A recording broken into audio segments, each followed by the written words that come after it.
I'm your host, Maureen Metcalf. I'm the founder and CEO of the Innovative Leadership Institute, and I am delighted that we are joined by Allan and Joyce Osland.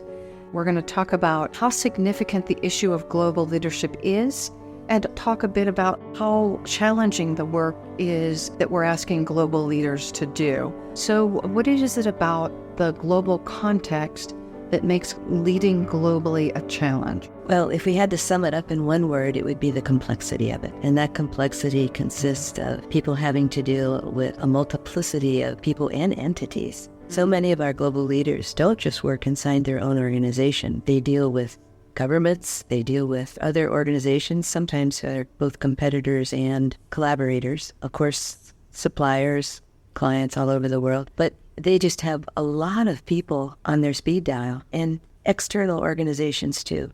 So that means they do a lot of boundary crossing because of that. They're also highly interdependent with a lot of other groups. Okay. So their work is impacted by people all around the world, as well as situations, of course. And there's a lot of ambiguity in what they do. We're not always sure. There's a lot of different rules to follow in different countries. We're not always sure what the causal relationships are. So all of this adds up to a really extreme amount of complexity, which is why we coined the term extreme leadership. My company actually is in the process of entering a joint venture with a company in India.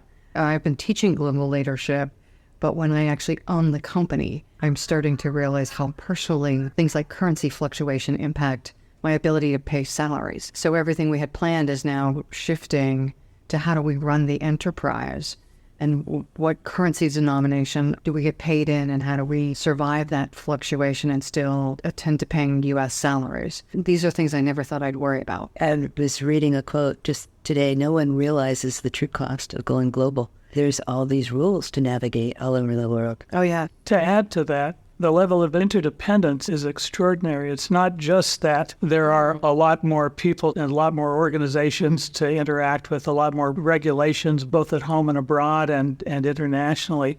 It's that everything seems to be connected to everything else.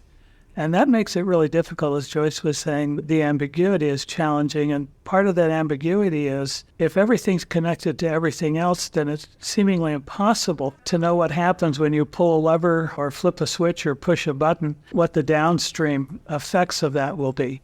And we see lots of evidence of that. Going back a few years, Coca-Cola had a problem with their bottling operations in Belgium with some contamination in the water.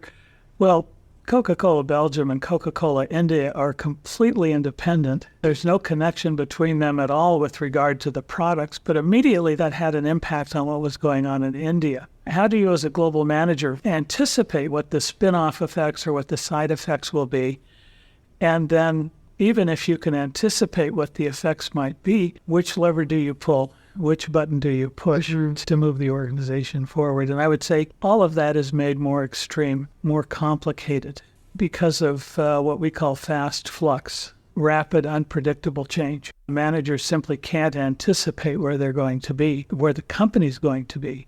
Companies that were on top one day can be within a matter of months on the bottom. Competitors can come out of nowhere. One of my favorite examples is Mars, that manufactures M&Ms. If you're Mars and you're trying to sell M&Ms, who's your major competitor? When I ask this of executives I work with, they'll come up with Nestle or Hershey or Cadbury. But the reality is Mars's major competitor in the M&Ms market is Apple, because given discretionary income in their major sales population of 12 to 26, the choice isn't between M&Ms and some other piece of candy. It's between M&Ms and a Beyonce download. So how do you compete in that environment? And knowing that that can quickly change makes it even more challenging. How do you help leaders understand and prepare for that kind of fast flux? It seems like we're all facing this fast flux, and our competition is defined very differently than it was in the past. When you ask how can we help leaders prepare, I would take a step back before that and ask, can we identify, and if we can, what should we look for in individuals who might be able to work effectively in that environment? So often businesses are confronted with what we call the make or buy decision. Do we go out and hire talent? Do we recruit? Or do we try to develop that internally? And that's still a challenge. Our answer is always the same. Well, before you make the make or buy decision, you ought to identify what it is you need. And then you can make a decision about, is this something I can find in the marketplace, or is this something that I can develop within people internally?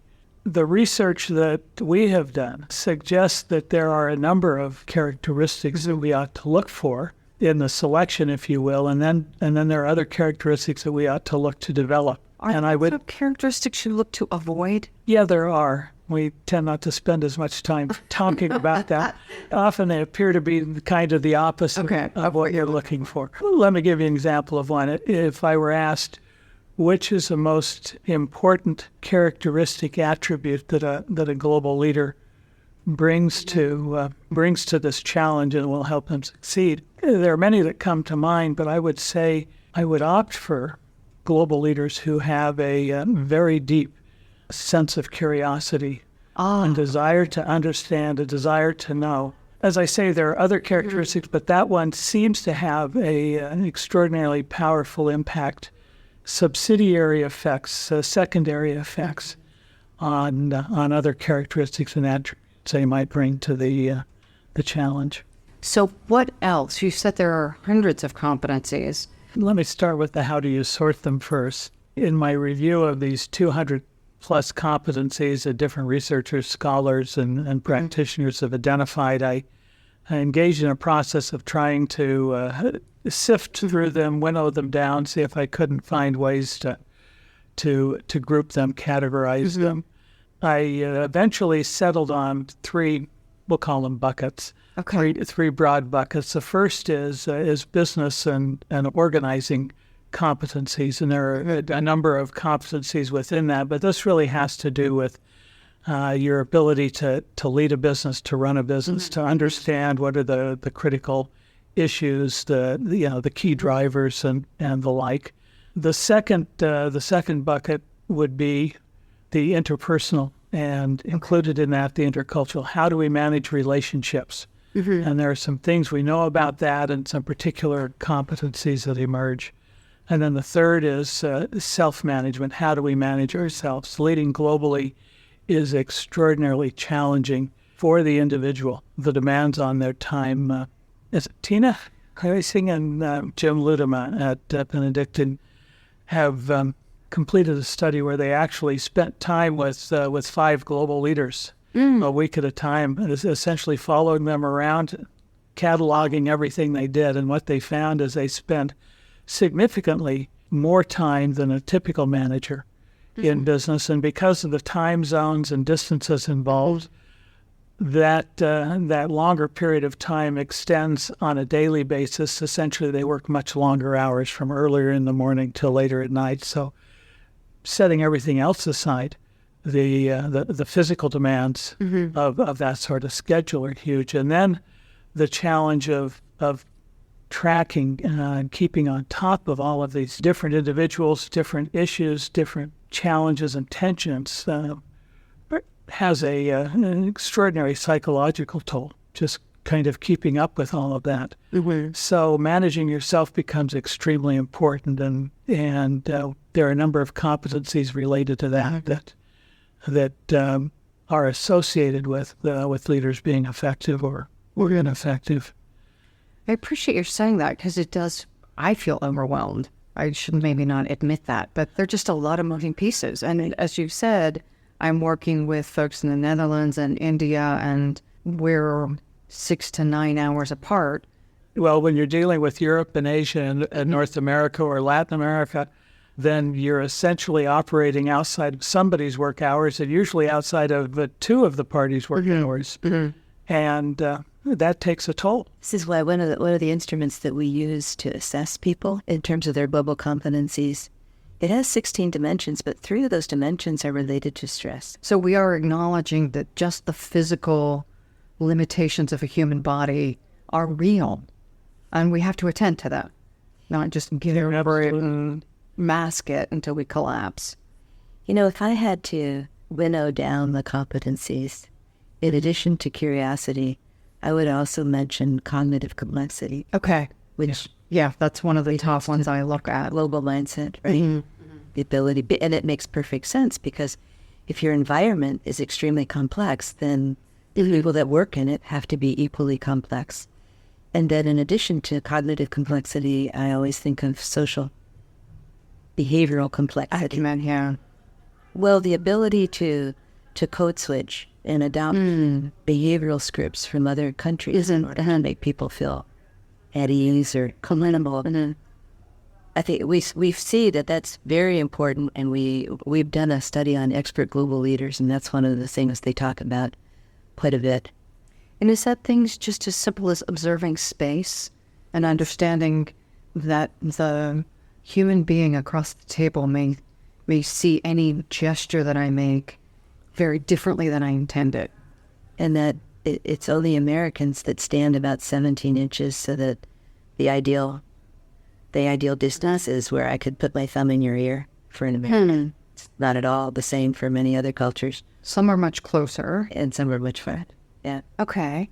So there's a lot of adapting like that, especially for global leaders, because as we know, every country in the world has its own indigenous leadership style. There's no way that a global leader can learn all those indigenous styles, but they should be aware of how countries tend to vary in terms of leadership. And they should be able to adapt to the one person that's in front of them from another culture, if that's necessary. You know, if you have a group with people from all over the world, which a lot of them do, right? Their direct reports are like that. You're really talking about a meta level of leadership that's above all of that, because... So hopefully, if I'm sitting across the table from a person, I will, if I do something offensive, notice the facial expression. Now, unfortunately, sometimes their facial expressions are also different than I would interpret an American facial expression. So I'm at a double disadvantage, Right. even if I'm paying attention. This is a challenge. We in Thailand, they talk about 17 different smiles.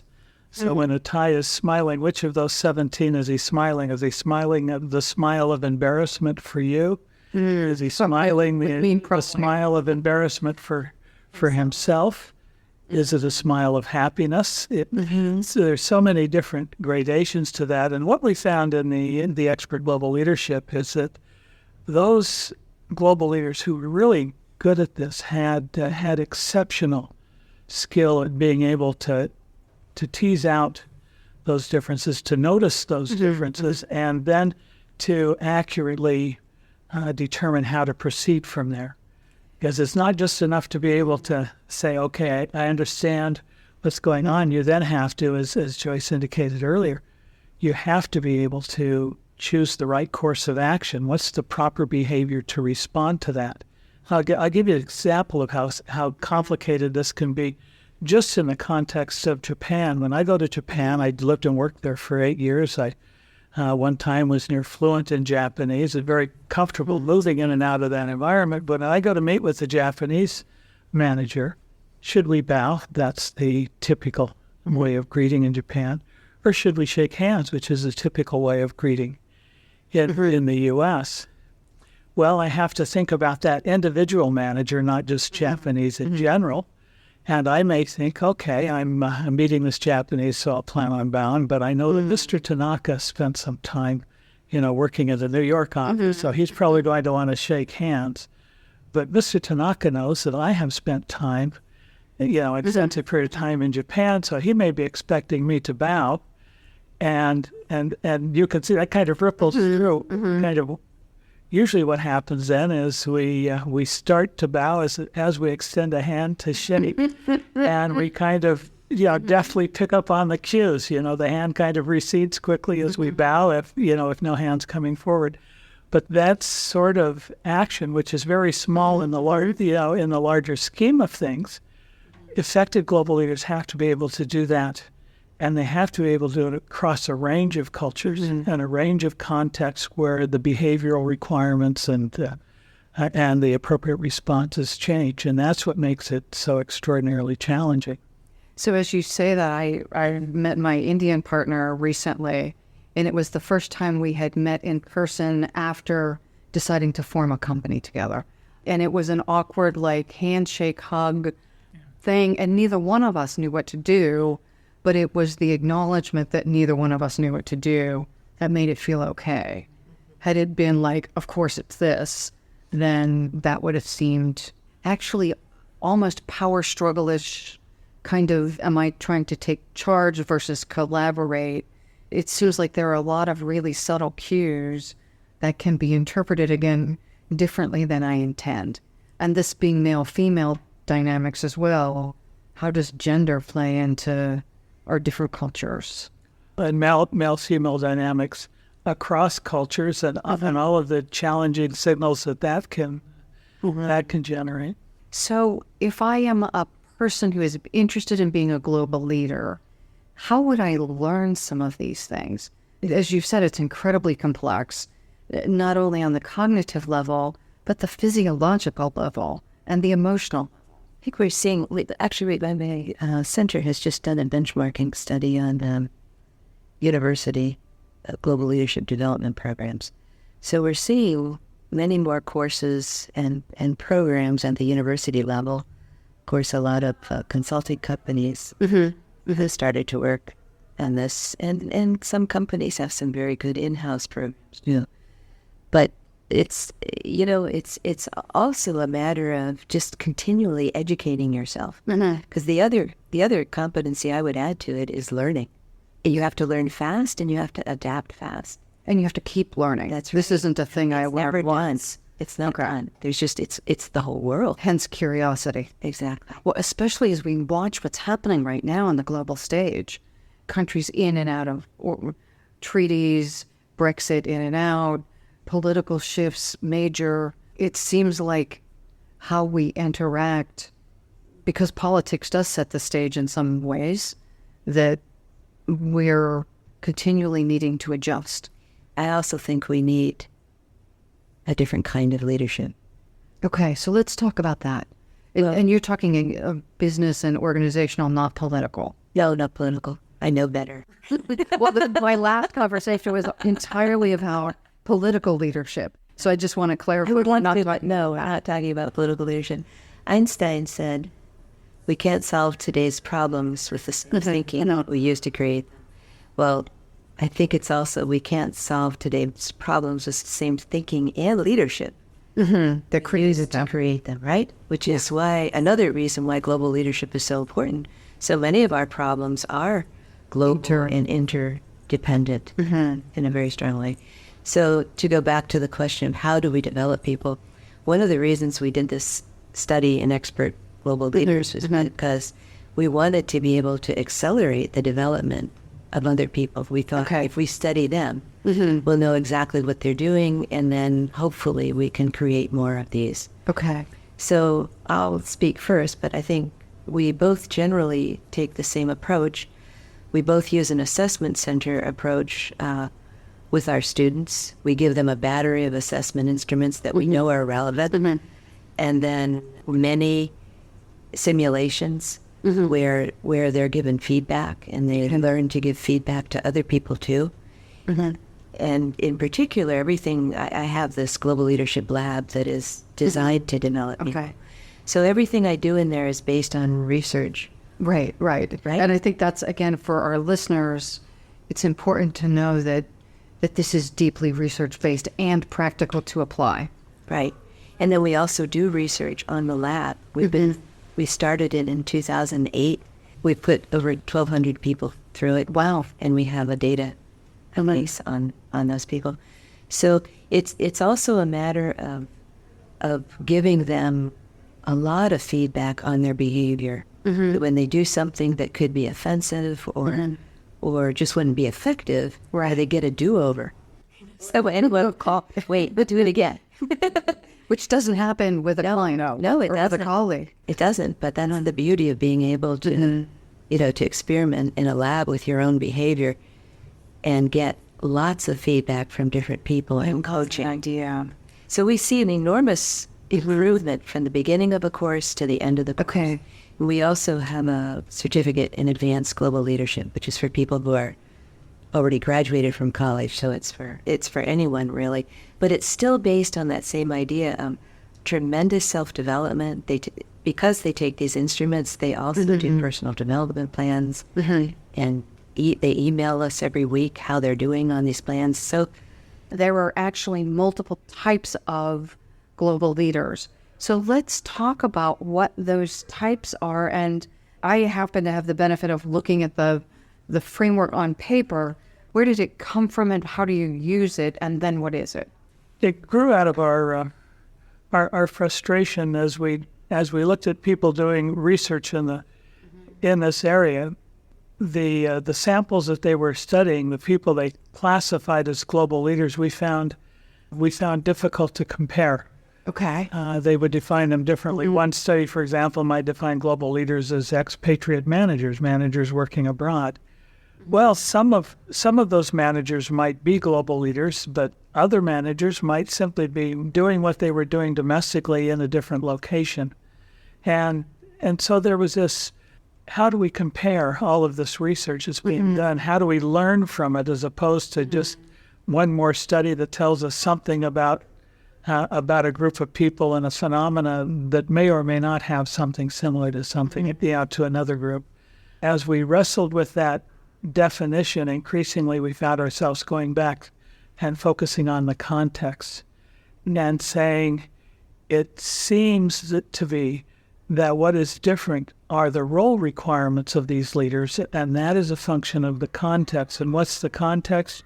We eventually broke it down in terms of two types of complexity: relationship complexity, the interdependence and the nature of, and the variety of relationships you're dealing with, and then task complexity. How many tasks do you have to deal with, and what are the nature of those tasks? And having developed those two axes of relationship and task complexity, might be somewhat facetious. We knew that we were onto something because we had a 2x2, and so now we could do everything like it. you're not really a researcher unless you have a 2x2. And I wish it were that simple, but it took us a long time wrestling with what exactly are we talking about if we say relationship complexity? What are we talking about if we say task complexity?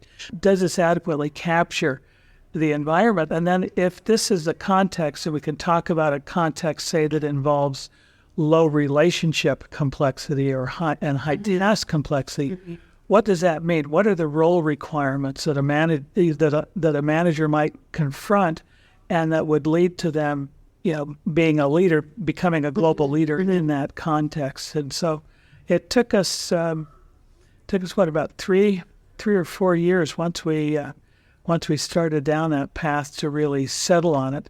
And in retrospect, it looks obvious, but it wasn't obvious at the time. This is something people don't know about research, right? So let me take a shot at how I would use this. If I'm looking at filling a role, I need to understand, is it incremental, is it connected? And then we'll go into exactly what these are. So I know what I'm looking for, that there's not one bucket of global leaders and I pull the piece out and stick it in someplace and it's all going to work, that there were great nuances. So selecting people for roles, if I'm in a role, I'm mapping how effective am I and where do I need to grow. Are those some of the... Well, let me give you an example of how this was used with a Japanese pharmaceuticals company that's a global company. I was brought in to do some work with a group of their high potential managers, and we actually pulled out some masking tape, laid out a 2x2 on the floor, and then we started having conversations about how complex the task complexity of their jobs, and the relationship complexity. And I spent time just giving them some things to ask themselves about. How many people are you dealing with? How many boundaries are you needing to work across? Geographic. And both geographic and organizational. It's a pharmaceutical company, so one of those boundaries is all of the different government entities in all of the different countries where they operate that have regulations that influence. And as we did that, I took a group of about 50 managers in this company, and they eventually gravitated to different spots. I'm in this quadrant. I'm kind of at the high end of this quadrant or the low end of this quadrant. And there we had it. We had a rough mapping, and then we could have conversations about, well, let's talk about the nature of the work you're doing and what's required, and how do you lead in this position. Okay. If you're in a quadrant that we would call connective, you're managing a lot of relationships. Okay, so how are you managing those relationships? How do you lead the people you're responsible for in addressing those challenges? And as you indicated, the types of capabilities that managers need and the types of capabilities they develop as they lead in those different quadrants is quite distinctive, and don't always transfer from one quadrant to another. If I'm a global leader in one quadrant, I can't necessarily take any global job. I need to either take the global job in the quadrant where I'm effective or build new skills. And be aware of what that new job involves. I do this exercise too with all the executive groups and student groups that I work with in the beginning of global leadership workshops. And it just sets the stage because they know where they are, and then they start talking to others. Okay, now what's required here? What would I need to be done? So it's also good for, I'd say, several things. Certainly it's good for selecting people, but it's also good for self-selection because some people know they don't have, that they wouldn't be happy there, right? Okay. And then it's certainly important from an HR standpoint. We can have a much better handle on what kind of training those people need to move from one quadrant to another so that they won't fail. So let's quickly go through what are the 4 quadrants so our listeners can imagine. So we've got low and high task complexity and low and high relationship complexity. So can you walk Joyce, why don't you? So at the bottom left-hand corner of the 2x2, we have low relationship complexity and low task complexity. And we called that category incremental. And we struggled with these names because a lot of words, they just weren't precise enough. They didn't have the right meaning. But we named that incremental because in many ways we think of it as a continuum. So this is the next step from domestic leadership. Okay. And of course, domestic leaders could have some aspects of global leadership. It's not. These are completely separated necessarily. And then, so they have low levels of variety and flux in terms of their task. And when it comes to their relationships, they have low numbers and variations of boundaries and low levels of interdependence on other people. So they don't have to wait for things from other people. So relationship being, if I'm not interdependent, my relationship requirements are low. And if I don't have many boundaries to cross, people to deal with, either inside my organization or outside my organization. And I always think of these things as I have a radar screen in front of me. There's things that I'm tracking on my job. How many task things am I tracking? How many relationship things am I needing to take care of, right? Perfect. So let's go to the next. I just want to be sensitive till we don't run out of time. All right. So I'm going to the right. So I'm in the right-hand bottom quadrant, and we called this operational because this is high task complexity, but still low relationship complexity.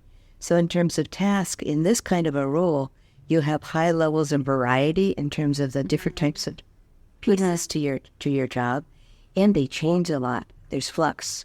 So this is the next step past incremental, going along a continuum. To the right. Okay. So more complexity in terms of task. But still low relationship. That's right. Okay. That's right. Yeah, dealing with fewer actors, fewer stakeholders, you have to... fewer time zones, predominantly domestic maybe. Right. And then maybe. Now I'm going up to the left hand, the top hand quadrant. It's called connective leadership because now we're into high relationship complexity where we have high numbers of people that we're dealing with and entities. We have lots of boundaries, different kinds of boundaries, and we have a high level of interdependence in that they're waiting for me to do work and I'm waiting for them to do work. Okay. Right? That's a lot harder than when I control everything in front of me. But they have low task complexity. So we called them connective because we're trying to emphasize it's the people. Okay. So we're on the relationship. High relationship complexity. And then in the upper right-hand corner, this is high in both areas. We call this integrative global leadership. They have high levels of variety and flux in terms of their task, and they have a high number and variation of boundaries and high levels of interdependence in terms of their relationships. So this is really the most challenging in a sense, because they're dealing with the most extreme forms of complexity. And that's why we call that integrative. They're integrative. But And so I'm assuming that's the hardest one to develop. yeah, you would never want to take somebody who was a domestic leader and put them straight into an integrative global leadership job. Okay. That would be Probability of success is low. exactly.